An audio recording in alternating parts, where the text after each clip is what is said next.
Mais um Elas Falam Tudo no Ar e hoje estamos com uma convidada muito especial. Ela que é atriz, escritora, diretora, comediante e também mãe. Seja bem-vinda, Ana Solven.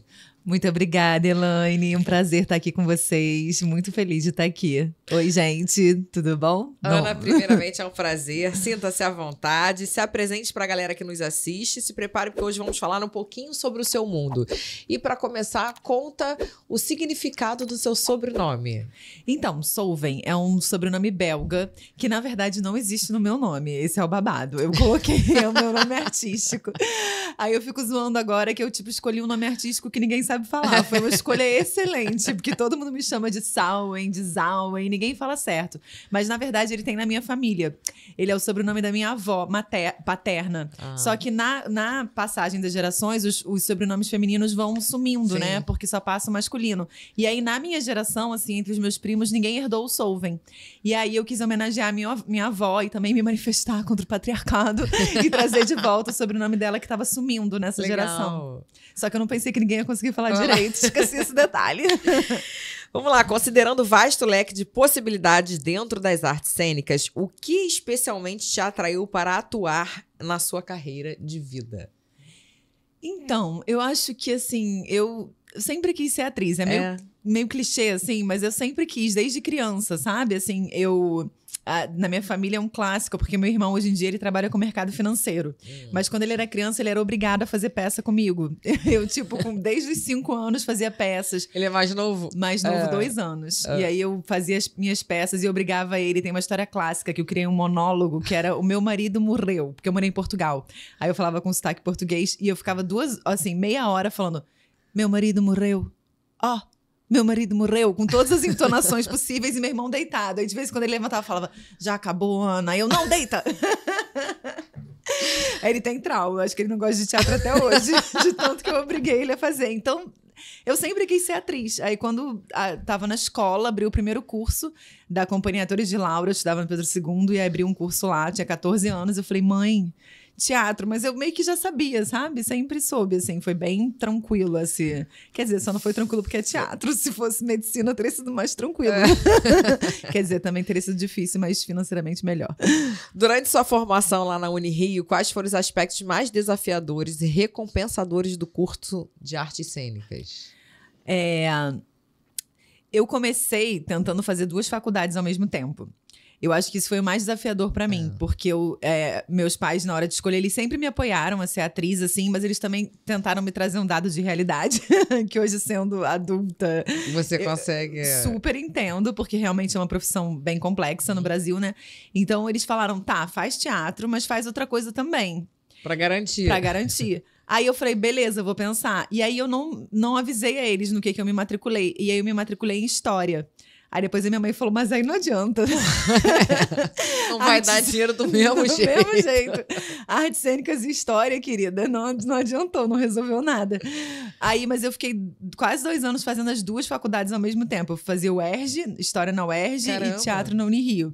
E aí era muito puxado, porque eu estudava o dia inteiro e fazia peça à noite. Então esse manejar aí de agenda, eu acho que foi mais desafiador. Mas foi maravilhoso, na verdade, assim, ter estudado na Unirio, acho que fez toda a diferença na minha formação de atriz, assim, é um curso maravilhoso, uma universidade pública, com professores excelentes.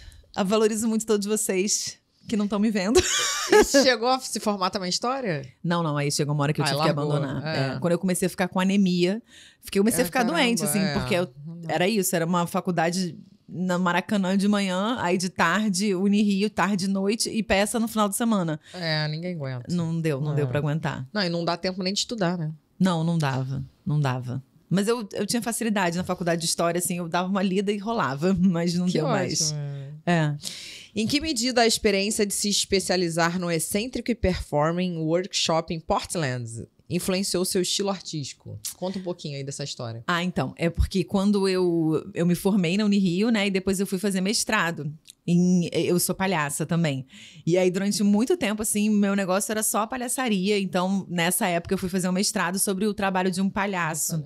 O Avner Eisenberg, que é um palhaço sensacional. Avner the Eccentric, que é o nome dele. E aí, ele tem um curso nos Estados Unidos, que é o Eccentric Performing Workshop. E aí, durante o mestrado, eu fui pra lá. estudar com ele. E foi uma experiência sensacional, assim, porque uma formação muito completa, muito rica e estudando com pessoas, tinha gente do mundo inteiro, né, que ia pra lá pra estudar com ele, não era só americanos, então tinha um colombiano, tinha uma francesa. Todo mundo lá muito junto. diferente do que você aprendeu aqui na faculdade do Rio, né? Total, porque era palhaçaria, comédia física, assim, coisas muito específicas de relação com a plateia e tal, assim, então, nossa, eu aprendi muito. E eu já estava estudando o trabalho desse palhaço aqui, né, fazendo mestrado sobre ele, então foi uma complementação, assim, muito rica. Ao relembrar seu primeiro projeto profissional como atriz, quais foram os maiores desafios que você enfrentou e como essas primeiras experiências impactaram seu desenvolvimento artístico? Gente, tem tanto tempo. Meu primeiro trabalho Você tinha quantos anos, Ana? Eu acho que com 15 anos eu fiz a minha primeira peça profissional, assim. Fiquei em cartaz pela primeira vez no tablado.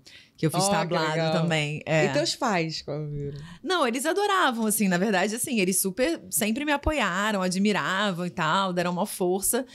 Mas também sempre tiveram essa preocupação, assim, com o financeiro, né? Que é uma preocupação mesmo que faz sentido, assim, hoje em dia.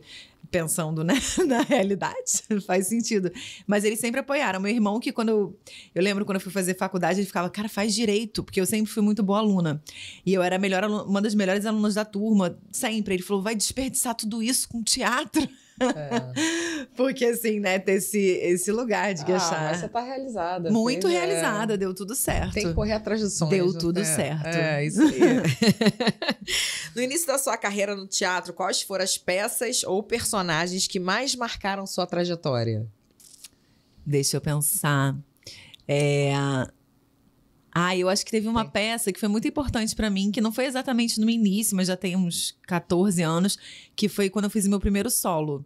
Eu fiz depois que eu fui para estudar com a Avner, fui para Portland, eu fiz um solo de comédia física. E aí era eu sozinha em cena, assim, e eu aprendi muito ali, porque eu não falava e trabalhava, assim, só com comédia física. Eu era muito apaixonada por aquela linguagem, assim, e eu trabalhava com burlesco, não sei se você conhece. Esse universo do cabaré, do cabaré francês, do striptease artístico, assim, sabe? Eu sou muito apaixonada por esse universo do burlesco. E aí essa peça misturava essas duas coisas, palhaçaria e burlesco. Então eu entrava toda linda, toda sensual, e aí ia dando tudo errado. E entrando na linguagem da palhaçaria. Então esse trabalho foi bem marcante pra mim, assim, bem importante. Sozinha, né? Primeira vez que eu tava sozinha em cena. Deve ser uma responsabilidade, né? Muito. Você tá sozinha. Né? Não, e eu nem me dei conta, assim, que eu ganhei um edital pra fazer, e aí comecei a ensaiar e tal, aí estreiei. Aí na noite da estreia, né, os amigos todos falando, nossa, você é tão nova, já tá fazendo um solo. E aí alguém me falou assim, nossa, é muita responsabilidade, né? Porque se você fizer mal, é só você ali. Aí eu, meu Deus! A noia bateu depois, sabe? Eu já tinha até estreado. Eu, sou só eu. Caramba! Tá tudo... No início tu tava de boa. Tava de boa. Participar do Porta dos Fundos, um fenômeno na internet e na TV, exigiu de você uma adaptação em formato de humor rápido e direto. Como que foi esse processo e quais habilidades você precisou desenvolver para se destacar nesse ambiente? Adorava Porta dos Fundos. Porta dos Fundos é muito legal, né? Eu fiz já tem bastante tempo, aquela formação mais original, mas eles são muito bons, né? Tá aí até hoje, eles vão se reinventando, é um programa que vai se reinventando de jeitos muito legais, né? Então, foi super desafiador mesmo, porque na época que eu fiz, eu ainda não tinha muita experiência com audiovisual. Eu era muito atriz de teatro, assim. E aí, eu fui fazer muito nervosa, porque eu admirava muito, assim. É um programa que foi um fenômeno com muita, assim, toda a razão de ser o que foi, assim. Roteiros excelentes, coisas muito subversivas, transgressoras, com críticas. Então, eu fui assim, meu Deus, essas pessoas são muito boas, sabe? E foi entender ali essa adaptação da linguagem do teatro para o audiovisual. Eu lembro que eu gravei e eu realmente ainda não tinha muita experiência, não tinha feito nenhum curso de audiovisual. Aí eu botei a mão aqui na primeira vez que eu gravei. Eu falei, meu Deus, eu não posso tirar essa mão daqui. Por causa do movimento. Por causa da continuidade, né? E nem é assim. Depois você vai entendendo que, tipo, você pode se mexer, mas eu fiquei com uma mão parada. Quando eu vejo esse vídeo, eu sempre lembro dessa mão parada. Eu desesperada. São coisas que marcam, né? E foi nesse período, ao lado de grandes humoristas, que surgiu sua vontade de se aventurar no stand-up? Não. Foi bem depois. Eu eu brinco, eu faço stand-up agora, né? E eu falo brincando assim, falo, gente, eu antigamente nem gostava de stand-up. E quando eu tô falando antigamente, tô falando de 6 meses atrás. Aí eu falo, eu só faço stand-up pra sair de casa à noite, porque depois de ser mãe, você não consegue um Vale Night. Aí o stand-up me deu um Vale Night, sabe? Eu faço show bebendo uma cerveja. Mas assim, na verdade, hoje em dia eu gosto muito da linguagem. Eu descobri que é uma linguagem com muita profundidade técnica, muita coisa interessante, mas isso tem realmente 1 ano e pouco, assim. Foi bem recente. Bem recente. Eu antigamente tinha uma visão superficial do stand-up, e aí, por conta de ver alguns humoristas que têm essa linha mais machista, assim, e tal, não era uma linguagem que me interessava, mas agora que eu conheço mais, eu sei que é muito rico. E tem pessoas muito maravilhosas que fazem stand-up, assim, é um universo que hoje em dia eu tô muito encantada, assim. Quais as maiores diferenças e desafios entre atuarem a um palco de teatro e se apresentarem a um show de comédia solo? Então, é bem diferente mesmo, né? Eu fico brincando que a maior diferença é que eu posso chegar só na hora de fazer no stand-up. Porque o teatro exige, né, toda uma logística, toda uma produção de cenário, de figurino, você se arruma. O stand-up, você pode chegar perto da hora. Mas, assim, na verdade, eu acho que o stand-up, ele também exige muita técnica. Só que você não tem esses recursos cênicos, então é na sua mão. E a galera vai lá, tem uma parada que eu acho que é a grande diferença, que é assim, as pessoas vão pra rir. Elas querem rir. Elas querem rir. Numa peça, você pode, tipo, se a parada não, assim, era uma piada, mas não foi tão engraçado, tem um monte de coisa ali acontecendo, tem luz, tem cenário, tem recursos. O stand-up não, o público tá ali assim, faça-me rir. Se você fizer uma coisa sem graça, vai todo mundo odiar. Fica aquele silênciozão, assim, então, é muito o foco nítido. é você, você e você. O foco é absoluto. Mas como eu sou palhaça, eu acho que eu tive muita facilidade também, porque a palhaçaria dá essa coisa do jogo, de você jogar com o momento presente, sabe? De você conseguir jogar com as pessoas, com o que tá acontecendo. E eu uso isso muito no stand-up. O meu show é muito de interação, assim, de sabe? interagir com o público. De interagir com o público, com as mães. Então, eu vou falando com as mães e vou conversando. Aí, pra mim, o stand-up é esse lugar de construir uma conversa. Que rola ali, de repente, naquela hora que não tava nem programado pra tu falar. Esse é o que eu mais gosto. E como o meu público é materno, eu vou aproveitando pra falar dos temas da maternidade, desse jeito. E também, tipo, dando moral nos maridos, né? Vou falando, aproveitando pra dar umas lições, assim, e tal. Mas tudo com muito humor, né? Mas...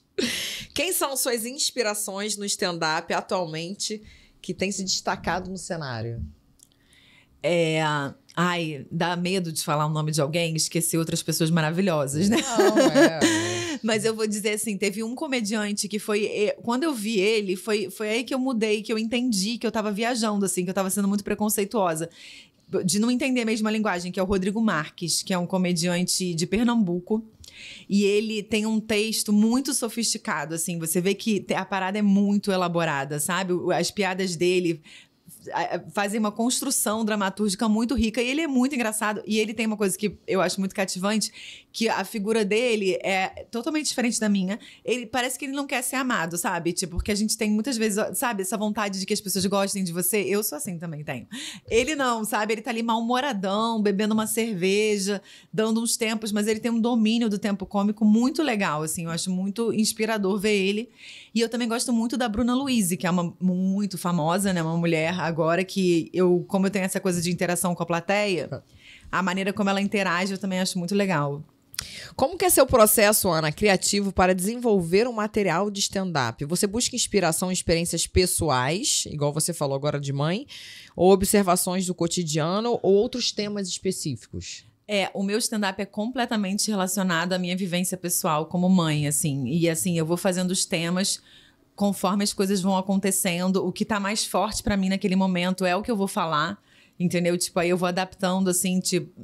sei lá, acontece alguma coisa com meu filho. Aí é bom, porque eu já começo a rir antes assim, eu ainda tô no sofrimento da situação, mas eu tô pensando, gente, isso vai dar um texto de stand-up ótimo. Aí eu já vou transformando em piada enquanto eu tô vivendo, sabe? Então é muito inspirado no meu dia a dia. E agora também eu tenho muitas seguidoras mães que acompanham meu trabalho na internet, assim, que vão comentando. Então, às vezes, eu abro caixinha de pergunta... Pra elas me dizerem coisas que elas gostariam que eu falasse no show, assim, temas. Isso é legal. E aí eu vou criando a partir disso também. Tem esse lugar que eu falo muito dessa maternidade sem nenhum glamour, né? Assim, a maternidade real, só que com humor. E aí, eu também falo muito desse lugar da mulher, da sobrecarga materna. E eu tenho até amigos homens que falaram, cara, eu comecei a ficar mais atento depois de ver seus shows. Que eu falo, por exemplo, tipo assim, qual o nome do pediatra do seu filho? Quantas vezes você já ligou pra ele? Pro pai, né? Faço esquece quiz. que ele nem sabe. Exatamente. Eu faço quiz do pai presente. E aí eles falam, nossa, realmente eu nunca fiz. E aí foram se ligando. E aí, às vezes, eu abro caixinha de pergunta, o que vocês querem que eu ensine dessa vez no show? Aí as mulheres sugerem temas, aí eu vou falando e tal, assim, é bem legal. Aí agora, como eu já tenho esse público, elas também vão me trazendo temáticas. Mas o teu período de mãe, logo assim que você teve o seu filho, você chegou a atuar? Não. Você ficou um tempinho? Não. Esperou ele fazer um ano? Então, depois de quanto tempo que ele nasceu que você voltou a atuar? Eu fiquei bastante tempo com ele, porque ele nasceu na pandemia, né? Então... Tá com 4 anos? 4 anos, a idade da minha. Nasceu em 2020, era no meio da pandemia. 2020. Em julho, 24 de julho. Então, meu nasceu pertinho, 5 de agosto. Aí, ó. Do lado, Filho leoninos. de pandemia. Leoninos. Então. Eu, na verdade, fiquei assim, acho que o primeiro 1 ano e meio do Vicente. Também. Fiquei em casa, só 24 horas com ele. 24 horas com ele. E aí, stand-up mesmo, eu comecei a fazer quando ele já tava com 2 anos e meio. Que aí que foi quando eu desmamei. Desmamei, porque eu, enfim... Tu desmamou com 2 anos e meio? Que isso? Tava carente, amiga? 2 anos no peito? Cara, não, então, é porque eu tinha, assim, isso já é um assunto. Já é um assunto, mas você sabe que eu nem falo muito, porque cada mãe tem um time. Não, e também esse tema da amamentação, ele é muito polêmico, né? Tipo, pode cair para vários lados. Tipo, você pode ser tanto criticada pelas defensoras, quanto... Aí eu prefiro não entrar muito nessa temática. Tá. Mas, no show, né? Mas aqui eu posso falar. Mas eu fiz livre demanda com ele por 2 anos. Que, tipo, eu acreditava que, assim... E eu li muito. E eu acreditava que ele ia desmamar sozinho, porque eu tinha lido isso em vários livros. E não. Mas aí eu vi que não. Tu teve que forçar mesmo. Eu tive que fazer o desmame. Talvez ele desmamasse sozinho, mas podia ser com, sei lá, 5 anos, e aí não ia dar pra mim. Eu acho que cada mulher, né, sabe da sua história, assim. Mas quando eu desmamei, e teu corpo aguentou ainda. Eu não tinha como, você não bebe álcool? Eu fiquei sem beber esse tempo todo. Não, você não tem noção. Eu fiquei sem beber, sem tomar leite. Meu filho era alérgico a leite. Ele tinha PLV, então eu não comia nada com leite. Ele tinha alergia a glúten. Eu não comia nada com glúten, nem oleaginosos. Então, tipo, nem um leitinho de castanha. Eu fiquei assim 2 anos e assim, meio. Cientificamente falando, diz que esse leite, depois de, sei lá, 8 meses, até 6º mês, 8 meses, não é nada, não é nada. É como se você desse um copo de água pra ele. É a mesma coisa. Você dá o peito ou um copo de água, vai hidratar da mesma forma, não é? Pois é, tá caindo isso. Agora, os estudos mais recentes já mostram que o leite continua tendo um monte de nutriente e continua sendo bom pra criança. Até, sei lá, leite de criança de 3 anos. Então, assim, a Fiocruz fez um estudo recentemente e o leite continua cheio de coisa, ajuda muito a imunidade da criança. É muito bom pra criança, mas chegou um momento que não tava sendo bom pra mim mais, isso sabe? Isso que eu ia falar pra mãe. Porque tem que achar esse equilíbrio aí. Isso, E o Vicente acordava, tipo, 4 a 6 vezes por noite pra mamar. 2 anos e meio, assim. Eu fiz até o 6º mês, eu achava assim, meu Deus, é desumano isso. E Deus, por isso que só as mulheres podem fazer isso. Nunca que os homens iam fazer isso. Jamais. E dar de mamar e botar pra rotar. Não, é muita coisa. É uma coisa surreal. Tem que ter uma ajuda de alguém. Quando não tem ainda, quando você não tem babá ou mãe ou alguém. Não, e eu não tinha. No primeiro ano e meio dele, pandemia. Igual a minha. Era só eu e meu marido em casa. E aí... Ai, não gosto nem de lembrar. Ana, em relação ao filme Riscado, como foi a construção da sua personagem dentro de um projeto que dialoga tanto com as realidades do mercado do trabalho artístico no Brasil? E foi muito legal fazer esse filme. Eu sou muito apaixonada por esse filme, assim. Eu acho uma obra de arte linda. A Karine Telles, que é a atriz, ela é muito maravilhosa. A direção do Gustavo é linda. É tudo muito lindo. E a minha personagem era uma atriz fazendo um teste. E aí, era uma cena que a gente criou ali, teve antes ensaio e tudo, mas a gente não sabia o que ia ser. Foi uma cena de improviso. Teve uns ensaios pra gente treinar esse lugar do improviso com audiovisual, mas eu não sabia o que ia ser. Aí você tinha que contar uma história pessoal. E aí, acabou que eu contei uma história na hora, que era de uma amiga minha, que tinha acabado de fazer um aborto. E aí eu me arrependi. Aí eu, quando eu acabei de contar, falei, gente, não usa isso não. Não vamos usar isso não, não vamos usar isso não, não sei o que. Aí comecei a falar, não usa isso não. E acabou que o que foi usado foi essa parte, de eu falando que não era pra usar o material. E foi muito legal. Eu tenho uma alegria de estar nesse filme, porque é um filme muito importante, né? E trabalhar em A Grande Farsa, dirigida por Márcio Trigo, uma produção de grande repercussão. Aqui no Multishow exige uma preparação específica. Como que você lidou com essa responsabilidade de atuar? E foi realmente uma grande aventura, assim, ter feito A Grande Farsa, porque a gente fazia vários personagens, né? E tinha, assim, o Ceará, que é um comediante sensacional. Ele é muito bom, né? E 4 pessoas no elenco. Eu era a única mulher. E mais 3 comediantes homens. E a gente fazia milhares de personagens. E era tanta coisa que às vezes a gente recebia o texto enquanto a gente estava maquiando. Era uma loucura. Mas foi uma loucura muito divertida, porque todo mundo era muito legal nesse elenco. E a gente teve um lugar de jogo, assim. Era um programa que tinha plateia. E como eu sou atriz de teatro, eu amava poder contracenar ali na hora com o público espontâneo, né? Aquela risada espontânea de quem tá ali assistindo na hora. Foi muito divertido. E o Márcio, um diretor maravilhoso. Um abraço pra ele, conhecer. Um abraço, Márcio. Quero trabalhar com você de novo. Em Vai na Fé, uma novela com grande audiência, como foi o processo de construção da personagem Sabrina? Você opinava nessa construção? Então, a TV, assim, tipo, uma personagem como eu fiz, era uma personagem menor, assim, não tinha muito esse tempo de construção, né? Mas o que teve que foi muito legal, porque minha cena era com a Renata Sorrah, que é uma atriz deusa maravilhosa, assim, tipo, muito maravilhosa e muito generosa. E a nossa cena era uma cena de comédia, assim, bem legal mesmo. E a gente construiu essa cena juntas, sabe? Ela tava muito aberta pra jogar comigo, assim, tipo... Teve até um momento que ela falou, você acha que eu falo isso assim ou assim? Aí eu fiquei assim, meu Deus. Ela Renata te perguntando. me perguntando como que ela fala. Mas como eu até tinha até uma opinião, porque eu acho que o lugar da comédia é o lugar onde eu mais trabalhei a vida toda. Então, eu tenho um domínio ali. Eu falei com ela, ela falou, então eu vou fazer desse jeito, porque você é muito engraçada. Eu, ai, meu Deus, Renata Sorrah. Legal, Foi muito divertido, muito legal, assim. Mas foi isso, bem rápido, né, TV. No que diz respeito à série Pedaço de Mim, produzido pela Netflix, quais foram os maiores desafios de trabalhar em uma plataforma de streaming que atinge até um público muito maior? Muito legal, né? Porque tá em cartaz, olha eu, bem do teatro. Tá passando agora, né? E é muito impressionante ver o alcance, né? Que tem uma coisa da Netflix, assim. É muito legal que as minhas seguidoras mães sempre ficam me marcando, falando, Netflix é global, né? É global. E aí, gente de Portugal me marca. É muito, muito maneiro, assim. E foi uma produção muito grande, né? Um grande investimento ali do Netflix. Então, era uma responsabilidade enorme, porque era tudo muito rápido, não tinha tempo de errar, tinha que dar certo. Você era a doutora Celina Borges? Isso. Você já viu? Não. Então não posso, que eu ia falar... Quando eu ia falar do que eu fazia, eu ia acabar dando um spoiler. Eu não quero dar spoiler pra ninguém. Assistam. E essa série é o Encargado da Star Plus. Foi um projeto internacional. Como que foi a experiência de atuar em uma produção fora do Brasil? Então, a produção é internacional, mas a gente filmou aqui. Tá. Já ia perguntar como é que era as filmagens. Não, é porque a série é argentina, mas tem nessa terceira ou quarta temporada, eu acho, eles têm uns episódios que se passam no Brasil. Então, a produção toda veio pra cá, pra gravar na Praia da Barra, que o personagem tá lá. E foi muito legal, porque quando me chamaram pro teste, essa série é uma série bem importante ali, né, pra eles, da Disney. E aí, não, da Disney? Esqueci qual é o streaming dela. Não é da Disney, eu acho. Ou é da Disney? Acho que é da Disney. Tomara que seja da Disney. Mas, enfim, é uma produção muito importante pra esse canal, pra esse streaming. E aí, quando eles me chamaram pro teste, eles não falaram nada. Só assim, tipo, é um teste pra uma produção internacional. A gente não pode contar nada.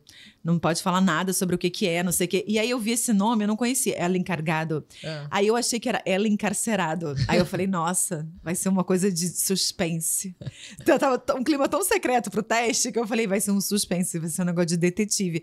Aí, quando eu cheguei lá empolgada, vou fazer um negócio assim misterioso. Chegaram lá, então, você é uma mãe. Aí eu, não.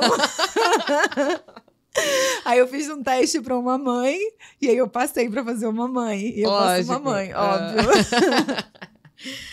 No filme Mãe Fora da Caixa, dirigido por Manu Fontes, que está na pós-produção, você isso. aborda temas relacionados à maternidade. Como sua própria experiência como mãe influenciou nessa atuação? Então, lá eu tô atuando como o quê? Como mãe, novamente. Não, então você tira de letra, né? O povo deve adorar você falar como mãe. Sim, porque o filme é protagonizado pela Mia Mello. E ela tem um trabalho muito forte sobre maternidade, tem uma peça e tal. E aí foi muito legal, porque eu descobri, quando eu fui filmar, que as minhas seguidoras, tipo, falaram, meu Deus, vocês duas juntas falando de maternidade, porque é isso, né? Acaba que esse tema... E eu gravei com uma criança, que é super difícil gravar com criança, porque as crianças ficam cansadas, né? E aí, eu ainda mais eu sendo mãe, eu não consigo... Tem o time deles, Tem o time deles, e eu não consigo não ficar nervosa da criança dar muito tempo. Fala algumas falas pequenas, tem. né? Às vezes tem. Meu filho não tinha fala, não, mas meu filho não aguentava mais gravar. Meu filho na série, né? No filme, ele não aguentava mais, assim, tipo, porque é isso, a criança... Até ator, gente, eu sou atriz profissional. Tem uma hora que eu falo, ai meu Deus, vou ter que refazer. Aí a criança, nesse dia do parquinho, ela já estava assim, não quero mais entrar nesse parquinho, não. Não queria mais filmar. E aí, tenta aproveitar a cena que foi feita. Exato. Chega uma hora que entrega. Chega uma hora que a gente faz o que pode. O longa Cansei de Ser Nerd, ainda em pós-produção, aborda temas que ressoam com diferentes públicos. Como foi o processo de filmagem desse projeto? Então, a gente filmou ano passado, né? E eu tô muito ansiosa pra ver o resultado desse longa, porque ele mistura elementos muito interessantes, assim, um universo meio alienígena, meio quadrinhos, comic, ele agrada esse público nerd, obviamente, Sim. Mas também é um filme meio cult, sabe? E eu faço uma das vilãs. E aí eu faço uma vilã que é toda sedutora e de uma banda. Então foi muito legal gravar, porque eu saí um pouco desse lugar da maternidade. Que eu acabei, como eu tenho essa coisa do stand-up sobre maternidade, a minha conta do Instagram com muitas mães, acabou que eu comecei a ficar meio direcionada. Então eu tô louca pra esse filme sair, porque lá eu faço uma coisa completamente diferente. Faço uma vilã. Uma outra personagem. Cabelo rosa. Eita! Toda linda, eu acho. O que você pode nos contar sobre o processo criativo e a dinâmica de filmagem de O Rei da Feira? O Rei da Feira, eu fiz agora há pouco tempo. Dirigido por Felipe Joffre, né? Então, esse filme eu acho que vai ser um filme muito legal. Assim, acabou de filmar, a equipe é sensacional. O Leandro Hassum, né, o protagonista. E o Felipe é muito bom diretor, assim. Então, eu acho que vai ser um filme muito maneiro. Eu também tô super curiosa pra ver, assim. Eu faço... uma mãe. Não, mentira, eu não faço uma mãe, mas eu faço uma fantasma que cuida de uma criança sendo fantasma. Então as crianças mesmo? Ali me rondando também. E falando um pouco do seu lado escritora, Ana, a mãe desse livro não sou eu. É uma obra que você mistura poesia e experiências pessoais. O que te inspirou a transformar suas vivências do puerpério em um livro? Então, eu escrevi esse livro nesse momento aí que a gente estava falando, né? Esse primeiro 1 ano e meio do Vicente, na pandemia, trancado em casa. E aí, nesse momento, eu não estava conseguindo achar muita graça na maternidade, não. Eu ainda tava... É difícil, o que a gente estava falando aqui antes de começar. Exato, tava muito envolvida ali nas dores, assim. Eu acho que o puerpério é um mergulho, né? Pra dentro de você mesma. Você viveu isso também recentemente, a gente acaba encontrando as sombras, né? Tipo, memórias da nossa própria infância. E aí é difícil o casal se reencontrar, são muitas questões. E aí eu fui escrevendo esses poemas do livro, não pensando em fazer um livro, era só uma forma de desabafar. Porque eu escrevi a vida inteira, assim. E trabalhar a mente ali na pandemia, todo mundo trancado em casa, você sem atuar.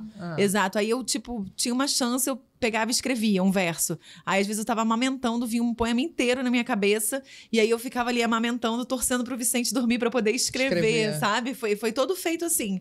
E aí, depois, muito tempo depois, eu comecei a mostrar pra amigas, mães, e tem um retorno muito lindo delas, assim, de que o livro tocou em pontos em que a gente não fala, né? São dores que a gente vai escondendo. E aí eu vi que fazia sentido publicar e comecei a mandar para as editoras. E aí a Funilaria, que é a minha editora parceira, quis publicar. E tá sendo muito legal. Uma seguidora comprou o livro, só que ela mora na Áustria. E aí, quando o livro chegou na casa, ela já tinha voltado para a Áustria. E acabou que quem recebeu o livro foi a mãe dela. E aí ela pediu pra mãe pra abrir, pra, tipo, tirar foto, porque ela queria ver o livro, né? E aí a mãe dela falou, filha, li o livro. E ela, e aí? Ela, meu Deus, é uma facada no peito.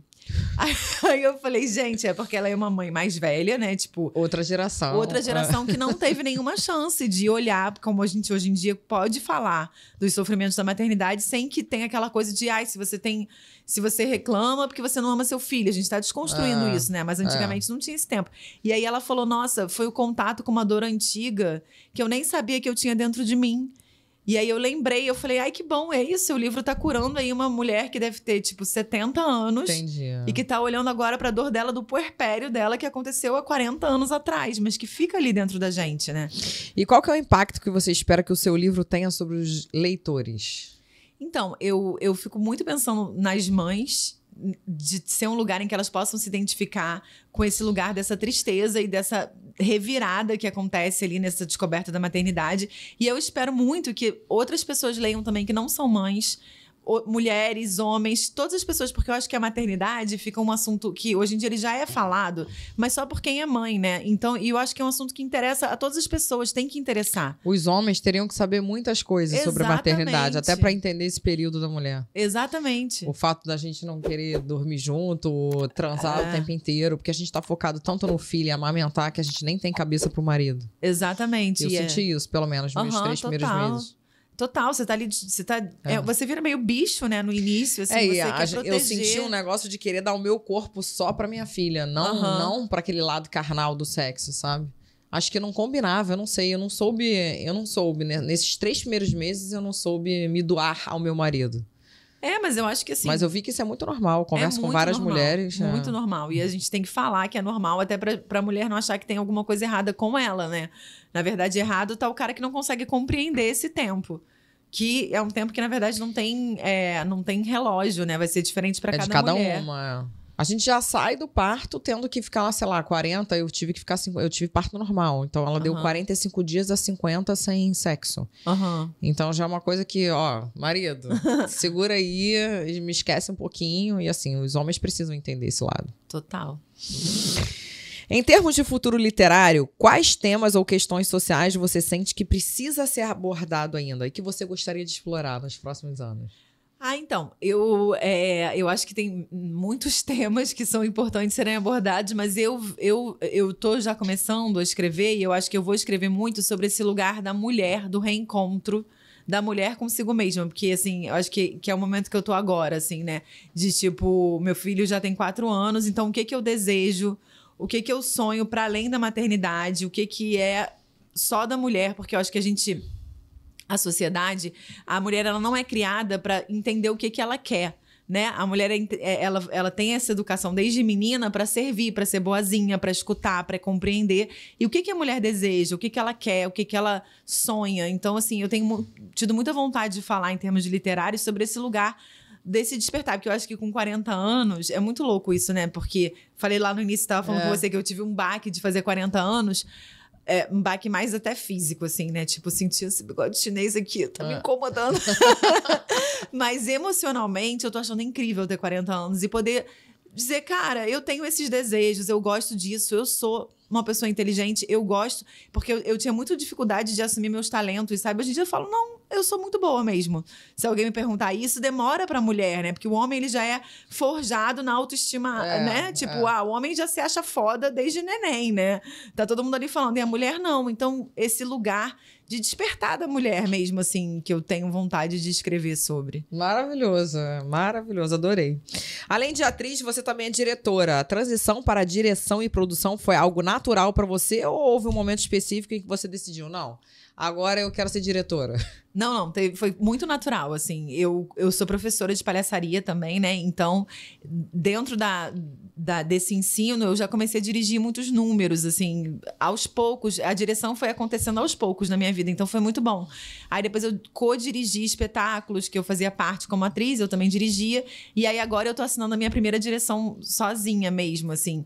E foi um processo muito natural, assim. Tô dirigindo um espetáculo muito legal, que fez temporada no Sesc Copacabana, Dicas para Sofrer em Paz, espero que volte ano que vem.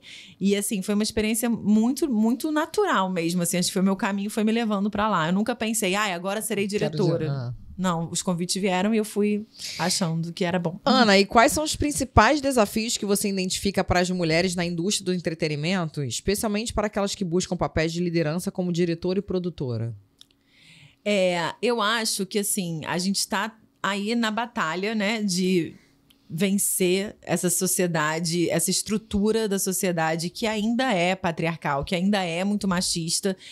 E porque são muitos homens, muitos homens, muitos homens. Mas eu, assim, no meu microcosmos de atuação, eu ainda consigo, tipo, criar ambiente. Por exemplo, essa peça que eu dirigi, a equipe artística foi toda convidada por mim. Então, eu tive muita escuta. Eu nunca passei por a situação de sentir que eu não estava sendo ouvida porque eu era mulher. Mas eu sei que isso acontece demais no audiovisual, por exemplo, né? Tipo, de achar que ainda tem esse lugar de achar que a opinião da mulher é menos importante. Mas eu, assim, tô tendo até agora sorte, acho, porque eu pessoalmente não me confrontei com isso, sabe? Apesar de saber que isso existe. Trabalhar com diretores renomados como Maurício Farias e Jerônimo Carranza certamente trouxe aprendizados valiosos para você. Como essas colaborações influenciaram sua visão como diretora? Eu acho que uma coisa que foi muito importante para mim, por exemplo, vendo o Maurício Farias dirigindo, foi a possibilidade de você entender que você pode ser firme e gentil. Que o lugar do diretor ou da diretora não precisa ser um lugar de poder em que você está acima das outras pessoas e tratando mal. Que você pode, tipo assim, você tá ali, você sabe o que você quer, você tá dizendo como vai ser, mas isso não precisa ser um lugar que não tem respeito, escuta e gentileza, assim. Não, até porque é uma equipe, né? Exatamente. Mesmo você sendo diretora, você precisa dos atores e claro, atrizes. e então, um ambiente feliz. Agradável. Isso aí. Um ambiente que as pessoas estão... Sei lá, eu tenho esse princípio, né? Que o Paulo Freire fala isso, que a gente, quando tá com alegria, a gente aprende melhor, né? Ele fala isso sobre o ensino, que a alegria é um caminho de aprendizado. E eu acho que para tudo, para atuação, para o trabalho, quando você está em um ambiente de alegria, um ambiente bom, todo mundo trabalha melhor, né? Tudo flui de outra maneira. E ao lembrar do seu primeiro projeto como diretora, quais foram os principais desafios que você enfrentou e como que você lidou com as responsabilidades de liderar uma equipe? Então, até foi recente, né? Até essa minha primeira experiência como diretora. E eu acho que, assim, a direção, ela tem um lugar que eu tava, assim, preparada para o lugar técnico de dirigir, né? Aí eu vou ter que pensar, eu tenho que conceber esse espetáculo. Então, eu tô ali regendo essas equipes para que todo mundo esteja falando a mesma linguagem e tal. Mas tem esse lugar emocional também que você tem que reger. Muitas questões emocionais que você tá administrando ali, porque são pessoas. E teatro é um lugar que fica todo mundo muito sensibilizado, né?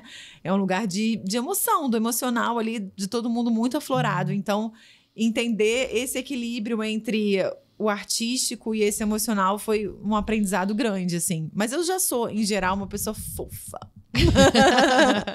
Parece. Alegria, nota 1000, né? Conciliar uma carreira artística de sucesso com a maternidade exige um planejamento cuidadoso. Quais são as principais estratégias que você utilizou para manter esse equilíbrio? Então, é um exercício contínuo, né? De tentar ir descobrindo a cada momento como fazer para atingir esse equilíbrio, assim. Mas eu acho que, na verdade, sempre vai ter algum pratinho caindo, alguma coisa que fica... Para mim, o mais importante foi... eu acho que eu consegui voltar a trabalhar e consegui crescer na minha carreira quando eu entendi que eu não ia ser uma mãe perfeita. Porque no início da minha maternidade, eu queria ser muito perfeita. Você se cobrava muito? Nossa, eu me cobrava muito, assim. Cara, eu não tive nada disso. Que bom. Engraçado, né? Eu escuto as mães falando, mas perfeita de que forma? De que ponto de vista? Por exemplo, eu fiquei tipo, quase compulsiva com dicas de psicólogas de Instagram. Eu nem assisto isso. Então, eu ficava vendo todo... Porque aí você fica louca mesmo. E cada uma fala uma coisa. E aí você vai tentando... O que pode, o que não pode. A hora de dar comida, a hora da introdução alimentar. O que sono. Não dá chupeta ou dá. Uma maluquice. Exatamente. Eu fazia o que eu tava afim de fazer. Então, que é muito melhor. Porque aí, quando eu comecei a seguir a minha intuição, eu demorei pra me me conectar com a minha intuição, assim, de mãe.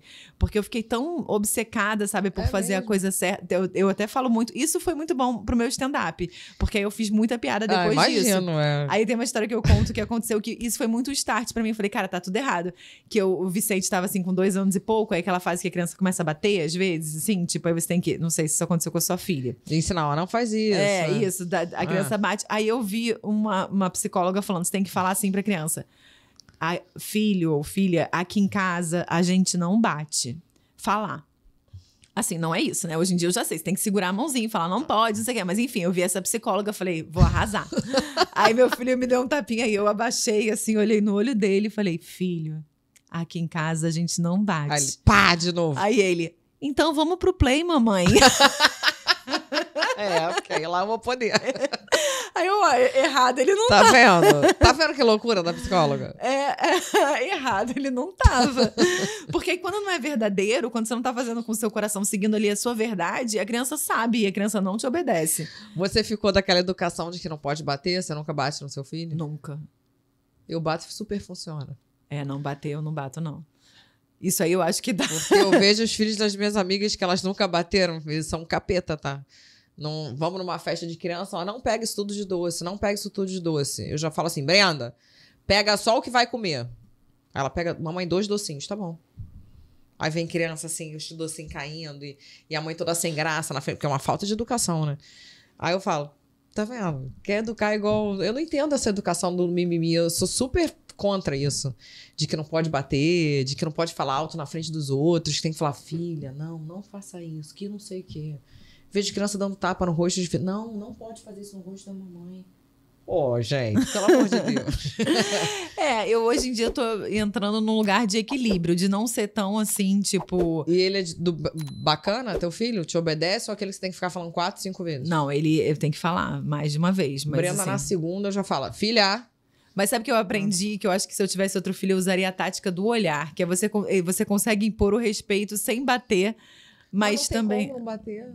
Tu não apanhou, não, quando era criança? Não apanhei, nunca apanhei. Ah, então é por isso. Como eu apanhei pra caramba e super funcionou. Não. Então é isso. Eu bater, eu não acho uma boa, não. Não, mas não é bater. Vou bater na minha filha. É na mãozinha, no bumbum, só. Mão, bunda e perna. Só. E ela já se treme toda. Quando falou, então vai ficar de castigo. Nem de castigo você bota? Não boto de castigo. Não. Minha filha tem a cadeirinha do castigo. Se fizer isso, ó, fez isso com a amiguinha, não vai ficar na cadeirinha do castigo. Ela fica emburrada 4 anos. Chora às vezes, pede desculpa, mamãe, eu vi que eu errei. E fica na cadeirinha do castigo. Mas na escola eles ensinam também isso. Também? Que ela estuda, eu acho que hoje em dia tem muitos caminhos, né? Sim, tipo, diferentes. Isso que eu falo, não tem regra. E se você for ficar escutando cada um, você surta. Você pira. Você tem que fazer aquilo que o seu coração quer mesmo. Mãe, cada um fala uma coisa, o que pode dar, o que não pode. A forma de dormir. E na nossa época, a gente dormia de barriga pra cima. Agora, ou era de bruço. Não, minha mãe disse que eu só dormia de bruço ou de lado. E agora tem que ser de barriga pra cima, senão a criança vai se entupir, vai não sei o quê. Sim. Minha mãe, vocês nunca morreram, nunca aconteceu nada. Eu tive 2 filhos. Eu era dessa. Nossa, eu fazia tudo. Só dormia de barriga pra cima. Eu acordava de noite pra ver se tava de barriga pra cima. Durante o período do puerpério, muitas mulheres enfrentam desafios emocionais e físicos intensos. Como foi sua experiência pessoal durante esse período? Foi bem intensa, assim. Eu... Fisicamente, foi até tranquilo, assim. Eu tive que fazer cesárea, eu queria ter parto normal, mas eu precisei induzir, porque eu tava tomando uma medicação. E aí, enfim, todo um quadro lá que eu tive que induzir, mas acabei não conseguindo, e aí tive que fazer cesárea. Mas a recuperação da cesárea foi tranquila, deu tudo certo. Você engordou muito? Emagreci muito, na verdade. Muito? Muito, porque como o Vicente tinha muita restrição alimentar, eu tive que fazer uma dieta muito radical para poder amamentar ele, sabe? Então, eu fiz muita dieta e uma restrição, na verdade, não era exatamente dieta, era por causa da alimentação dele. Então, eu fiquei um fiapo. Imagina. Fiquei bem magrinha, amamentava ainda muito. Deu peito até 2 anos. Pô, eu ia sumir. Aí depois que eu... Emagrece mesmo, né, a amamentação. Nossa, muito. Depois que eu parei de amamentar, comecei a engordar Foi a parte ruim de ter Sério? parado. Depois de 2 anos que foi mãe, que teve o parto. Aham, só engordei depois que eu parei de amamentar. Acho que foi um pouco de ansiedade, então. Ou você perdeu aquela... Porque é gostoso amamentar. Aquele afeto ali, aquela troca, aquele carinho. Não, mas acho que é porque eu fiquei sem comer glúten. Então, tipo, não comia glúten, não comia leite. Então, eu também fazia muita dieta, né? Porque não comia doce. Todos os doce vegano, cara, eu acho muito ruim doce vegano. Aí eu não comia quase açúcar, assim. Fiquei fazendo uma dieta, eu tava bem saudável, bem magrinha, saudável. Aí depois que eu parei de amamentar, me tasca torta. Ai. O meu foi logo o vinho. Eu sou a tarada do vinho, né? Eu amo o vinho. Então, assim, depois que eu amamentei dos 6, 7 meses, eu falei, meu Deus, agora eu vou me embriagar de vinho. Você quer... Foi. Não, e eu já vinha até na gravidez, né? Já eram os 8 meses, quase 9, mais os 6 meses de amamentação, já era quase 1 ano e meio sem álcool. Ana, olhando para o futuro, quais são os seus principais objetivos e aspirações na carreira artística?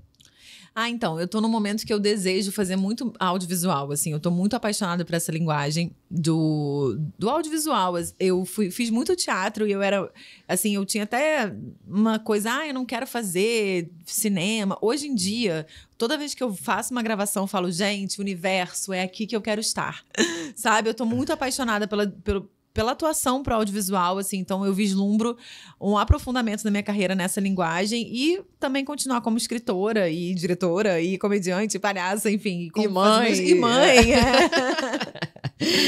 Existe algum projeto ou papel específico que você ainda não teve a oportunidade de explorar, mas que você deseja?